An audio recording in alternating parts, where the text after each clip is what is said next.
Of all the things you could place your attention on, in this moment, the breath is the only one that cannot lie to you. The mind can visit yesterday.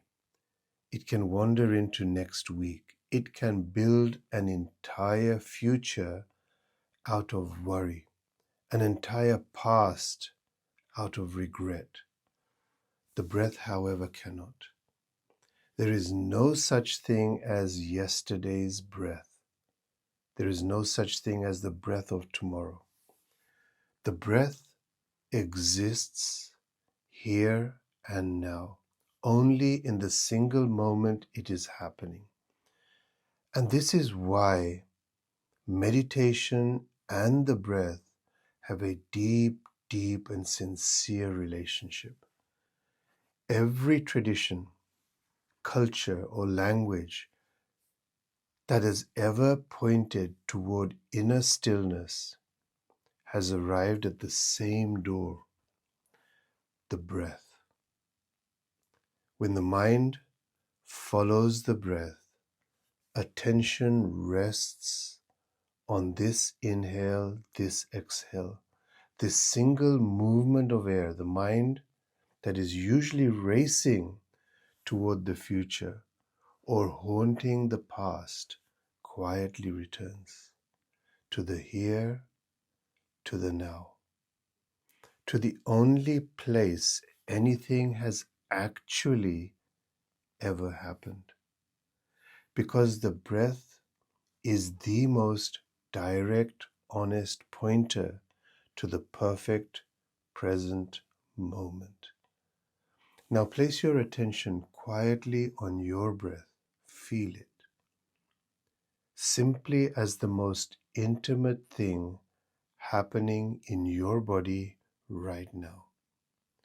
Without your instruction, without your effort, without your permission. Consider this.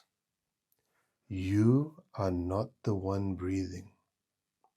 Something is breathing you. You did not decide to take the first breath of your life. It simply arrived. And you will not decide to take the last one. It too will simply arrive and then not arrive. Between those two breaths, the first you ever took and the last, is everything you called your life. Your joy, your loss, every ordinary Monday morning, every moment of love, every moment of confusion, all of it held between two breaths you did not choose. There is an ancient image worth sitting with. An empty clay pot. Air inside, air outside. Remember the observer method. Watching your breath. For a moment, imagine your body to be this pot. Simply observe the breath leaving the pot and returning, leaving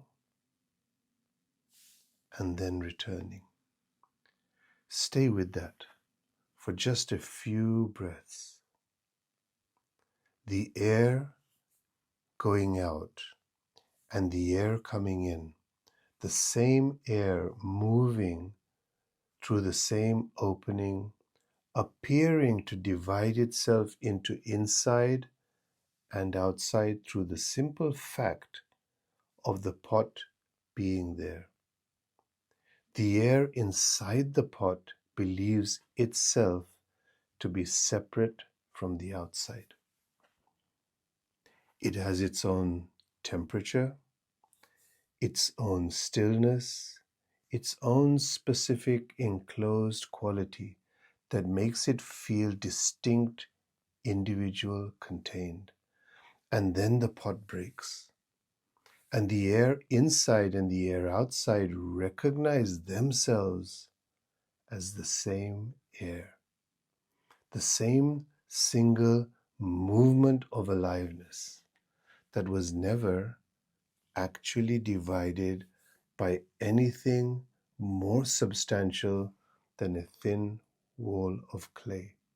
Your body is the pot, but what breathes inside you is the same aliveness that moves through every living thing.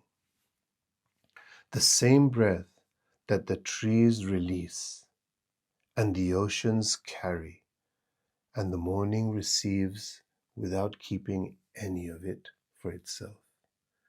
You are being breathed by something that does not know how to separate anything. Listen, says the breath. I was here before the first thought arrived to tell you who you were. I will be here after the last thought has finally let you go.